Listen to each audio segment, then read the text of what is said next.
person who acted when they were a child says that their parents said, you can get out whenever you want.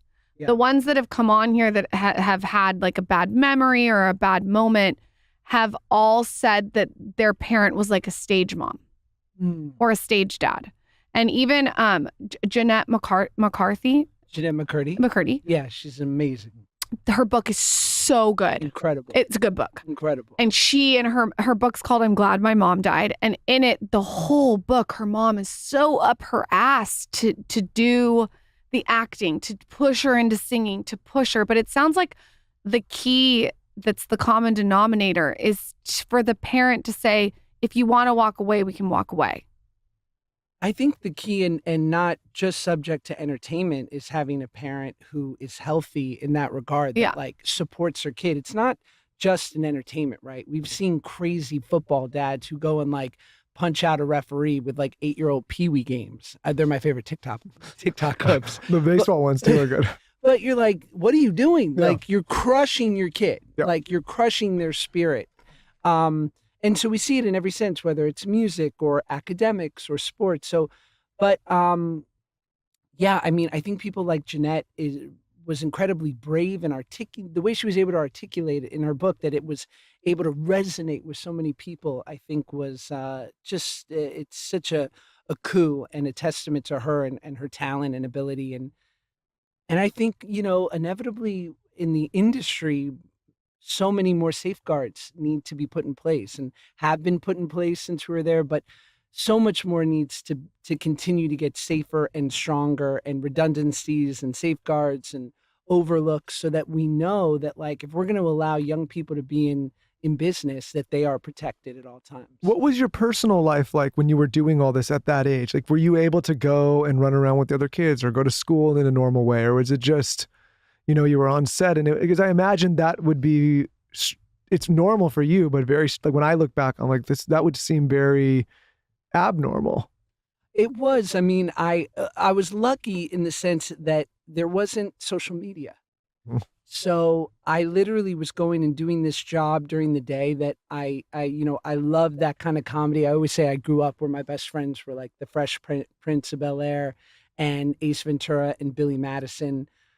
I loved watching Family Matters. I mean, we're all in that same age group of like TGIF and those great sitcoms. And there's some quote where, comedy is justice. Because in a drama, what I like, you're allowed to not like, and vice versa. But when a joke gets a laugh, it's clear, right? Mm-hmm. It either was or wasn't funny. And what I loved about sitcoms was that instant, like, oh, the audience loved it.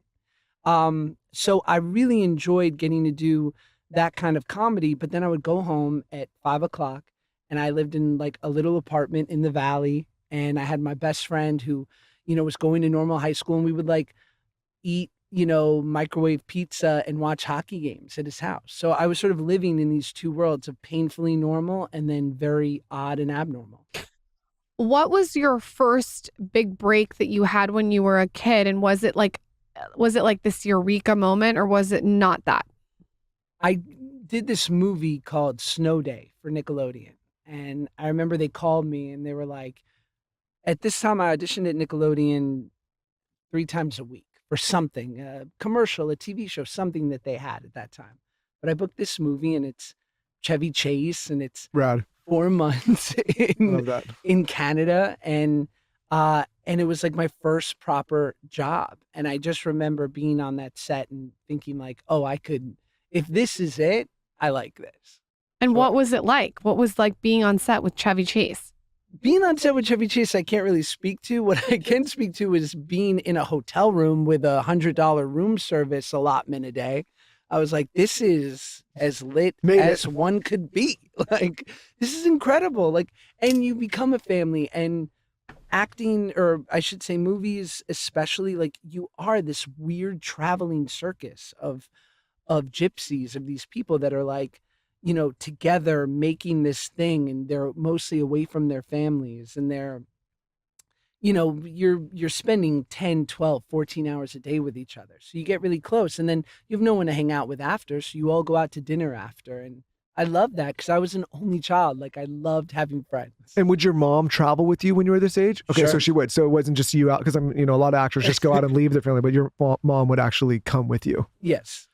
What are the micro moments before you were like 16 that you can pinpoint that were just like big moments for you in your career?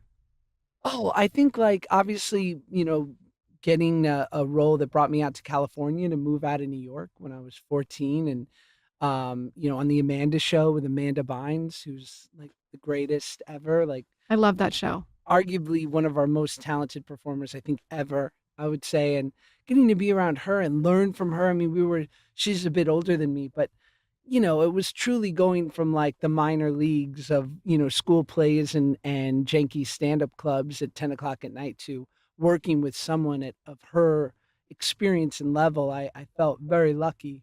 And yeah, I think that was the moment, because when suddenly you're sort of pushed into this place where you're dealing with people that are at such a higher level and you can kind of keep up, where it's not a totally foreign language, you go like, oh, maybe I can do this. Let's talk about one of my favorite partners that has been a longtime partner of the show, which is